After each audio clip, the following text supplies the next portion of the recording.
ಇವತ್ತು ಸಾಯಂಕಾಲ ಸುರ್ಜೇವಾಲ ಅವ್ರು ಬರ್ತಾರೆ 4:00-4:15ಗೆ ಚರ್ಚೆ ಆಗ್ತದೆ. ಯಾವುದೇ ಗೊಂದಲ ಇರಲಾರ್ದಂಗೆ ಟಿಕೆಟ್ಸ್ ಇದನ್ನು ಬಗೆಹರಿತದೆ. ಒಂದು ಕುಟುಂಬದಲ್ಲಿ ಓಡಕ್ಕಿರ್ತಕ್ಕಂಥವ್ರು ಸರ್, ಅದ್ರ ಜೊತೆ ಹೊರತಾಗಿ ಬೇರೆಯವರು ಕೂಡ ಟಿಕೆಟ್ ಕೇಳ್ತಾರೆ. ಸ್ವಾಭಾವಿಕ ತಪ್ಪೇನಿದೆ. ಒಂದು ಕುಟುಂಬದಲ್ಲಿ 4 ಜನ ಇದ್ದಾರೆ, 2 ಹೆಣ್ಮಕ್ಳಿದ್ದಾರೆ, 1 ಗಂಡು ಮಕ್ಕಳಿದ್ದಾರೆ ಬಾಗಲಕೋಟೆನಲ್ಲಿ. ಅವ್ರು 4 ಜನ ಟಿಕೆಟ್ ಕೇಳ್ತಾ ಇದ್ದಾರೆ. ಆದರೆ ಅಂತಿಮವಾಗಿ ಯಾರಿಗೆ ಟಿಕೆಟ್ ಕೊಡ್ತೀವಿ ಎಲ್ಲರ ಅಭಿಪ್ರಾಯ ತೊಗೊಂಡು ಆಮೇಲೆ ಅದು ಎಲ್ಲನೂ ಕೂಡ ಸರಿ ಹೋಗ್ತದೆ.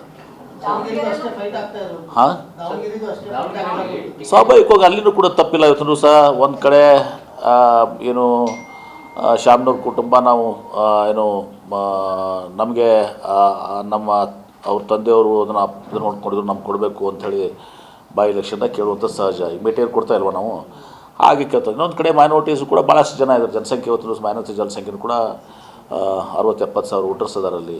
ಅದನ್ನು ಅವರು ಕೂಡ ಅವತ್ತು ಸಹ ನಮಗೆ ಕೊಡಿ ಅಂತ ಕೇಳ್ತಾ ಇದ್ದಾರೆ.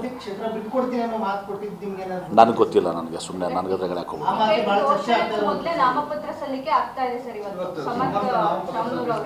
ಹಾಂ, ನನಗೆ ಗೊತ್ತಿಲ್ಲ. ಕೊಡ್ಬೋದು ನೋಡ್ರಿ. ಇದೆಲ್ಲ ನಾಮಪತ್ರ ಸಲ್ಲಿದಕ್ಕೆ ಅಲ್ಟಿಮೇಟ್ಲಿ ಆಫಿಷಿಯಲ್ ಕ್ಯಾಂಡಿಡೇಟ್ ಯಾರು ಅಂತ ಹೇಳಿದ್ಮೇಲೆ ಅದೊಂದು ನಿರ್ಧಾರ ಆಗ್ತದೆ. ಬಿ ಫಾರ್ಮ್ ಕೊಡುವಂಥದ್ದು ಎಲ್ಲನೂ ಕೂಡ ಇರ್ತದೆ. ಈಗ ಹಾಕ್ಬೋದು. ಯಾಕೆ ಎಷ್ಟೋ ಸಲ ನಾವು ಹಾಕಿರ್ತೀವಿ, ಯಾಕಂದರೆ ಮುಹೂರ್ತ ಆಗಿರ್ತಾ ನೋಡಿ ಹಾಕಿರ್ತೀವಿ ನಾವು ಅದನ್ನು. ಹಾಗೇನಿಲ್ಲಪ್ಪ, ಕಾಂಗ್ರೆಸ್ ಪಕ್ಷದ ಮೇಲೆ ಯಾರು ಒತ್ತಡನೂ ನಡೆಯೋದಿಲ್ಲ. ಇವತ್ತು ಯಾರು ಅಂತಿಮವಾಗಿ ಟಿಕೆಟನ್ನು ಹೈಕಮಾಂಡ್ ಫೈನಲ್ ಮಾಡ್ತದೆ, ದಟ್ ಈಸ್ ಫೈನಲ್. ನಾಮಪತ್ರ ಕೊಡ್ಬೇಕು ಅವ್ರಿಗೆ. ಈಗ ನಾವು ಕೊಟ್ಟಿರ್ತೀವಿ ಎಷ್ಟೋ ಸಲ. ನಮ್ಮಲ್ಲಿ ಯೂಶಲಿ ಲಾಸ್ಟ್ ಮಿನಿಟ್ಗೆ ಆಗ್ತದೆ, ಲಾಸ್ಟ್ ಇದು ಆಗ್ತದೆ. ಮೊದಲೇ ಮುಹೂರ್ತ ಆಗಿರ್ತಾ ಹೇಳ್ತಾರೆ ಎಲ್ಲ ನಮಗೂ ಕೂಡ. ಮುಹೂರ್ತದಾಗ ನಾಮಿನೇಷನ್ ಕೊಟ್ಟಿರ್ತೀವಿ. ಆದರೆ ಫೈನಲ್ ಆದಮೇಲೆ ಅದು ಅಂತಿಮ. ಅದು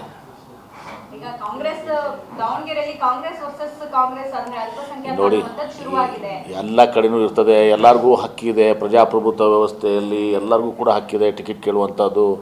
ಕಾಂಗ್ರೆಸ್ನಾಗ ಅಷ್ಟೇ ಅಲ್ಲ, ಬಿ ಜೆ ಪಿಯಲ್ಲೂ ಇರ್ತದೆ. ಬಿ ಜೆ ಪಿಯಾಗೂ ಅನೇಕ ಜನ ಟಿಕೆಟ್ ಕೇಳಿದಾರೆ. ಈಗ ಅಲ್ಲಿ ದಾವಣಗೆರೆಯಲ್ಲಿ ಈಗ ಅನೌನ್ಸ್ ಆಗಿ ಟಿಕೆಟನ್ನೇನು ಸರ್ವೇ ಜನ ಎಲ್ಲ ಒಪ್ಕೊಂಡಿದ್ದಾರೆ ಅಂತ ತಿಳ್ಕೊಂಡಿದ್ದೀರಾ?